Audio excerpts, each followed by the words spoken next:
வணக்கம். புராணங்கள் ஒரு ஆராய்ச்சி பயணம். இறப்பின் பின்னும் ஒரு இலை தொடரும். கருடப் புராணம். பகுதி 5. மறுபிறவி. ஆன்மாவின் சுழற்சி. பாவ புண்ணியத்தின் பின் விளைவுகள். மரணம் என்பது முடிவு அல்ல, மாற்றம். இது கருடப் புராணத்தின் கரு. இந்நூல் மறுபிறவியை யதார்த்தமாகவும் அறிவுபூர்வமாகவும் விளக்குகிறது.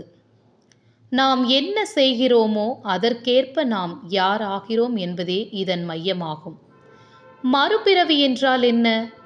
மனிதனின் ஆன்மா ஒரு பயணி. ஒரு உடலை விட்டு அடுத்த உடலுக்கு செல்லும் பயணம்தான் மறுபிறவி. கருடப் புராணம் கூறுகிறது. ஜன்ம அந்தே ஸ்மரணம் கர்மதத் பிரகாரே ச ஜன்மனி. மரணத்தின் போது நினைவில் இருப்பது அதற்கேற்ப புதிய பிறவியாகிறது. அதாவது மனசாட்சி, கர்மம், ஆசைகள் மூன்றும் சேர்ந்து புதிய பிறவியை உருவாக்குகின்றன. எந்த பாவம் என்ன பிறவி? கருடப் புராணம் வெறும் தண்டனையை மட்டுமல்ல, அதன் பின் விளைவாக ஏற்படும் பிறவியையும் தெளிவாக கூறுகிறது. கீழே சில முக்கியமான உதாரணங்கள். 1.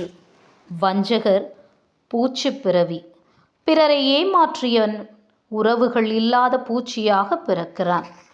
ஈரமில்லாத வாழ்க்கை, பாவத்தின் பிரதிபலிப்பு. 2. சதி கொலை செய்தவர், நாயின் பிறவி. நம்பிக்கை ஏமாற்றியவன் நம்பிக்கைக்கு அடிமையாக பிறக்கிறான். 3. காம ஆசையில் வாழ்ந்தவர், கழுகு பிறவி. அவன் எப்போதும் மேலிருந்து பார்ப்பான், ஆனால் ஒரு பக்கவாட்டு உணர்வுடன். 4. தன்னலம் பார்ப்பவர், பட்டாம்பூச்சி. அவர் வாழ்க்கையில் நேர்த்தி இருந்தாலும் பரிதாபமாய் இறுதியில் சுருங்கி போவார். 5. கல்வியை தவறாக பயன்படுத்தியவர், மூக்காமூடி விலங்கு. அறிவை விலை பேசும் பொருளாக்கியவனுக்கு பிறவி இல்லை. அவன் அறிவை நினைவு கூட செய்ய முடியாத நிலையில் பிறக்கிறான். எந்த புண்ணியம் உயர்ந்த பிறவி? கருடப் புராணம் குற்றங்களை மட்டுமல்ல, புனித செயலில் ஈடுபட்டவர்களின் பிறவியையும் சொல்கிறது. 1. அன்னதானம் செய்தவர் பசுவாக பிறக்கிறார். அவன் நம் பாரம்பரியத்தில் பெரிய புண்ணியம் தரும் பிராணி. அவனின் உயிர் வேதமாக போற்றப்படும். 2. கல்வி வழங்கியவர் யோகியாக பிறக்கிறார். அவன் பிறவியே யோகத்தில் தொடங்கும். அறிவின் பயிரிடல் ஆன்மீகத்துக்கு வாசல் திறக்கும். 3. தன் வாழ்க்கையை பிறர் நலனுக்காக அர்ப்பணித்தவர், தேவர் பிறவி. அவன் தேவராக கடவுளின் கூட்டில் தோன்றுவார். அங்கே அவருக்கு தவம் தேவையில்லை, அருள் தரும் நிலைதான் வாழ்வு. மறுபிறவியை தீர்க்கும் ஒரே வழி மனதின் சுத்தி. கருடப் புராணம் கடைசி வரையிலும் நம்மிடம் ஒரு கேள்வியை எழுப்புகிறது. நீ பிறக்க விரும்புகிறாயா, இல்லை விடுவிக்க வேண்டுமா? அந்த விடுதலையை தருவது மோகத்தின் முடிவும் கர்மத்தின் தீர்வும்.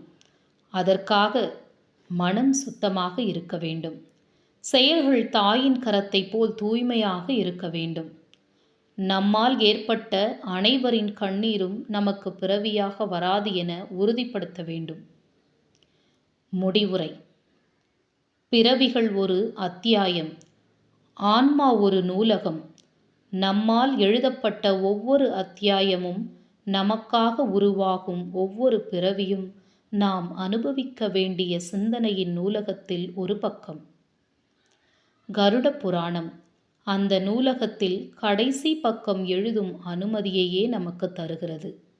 நாம் எப்படி வாழ்கிறோமோ அதற்கேற்ப. நன்றி.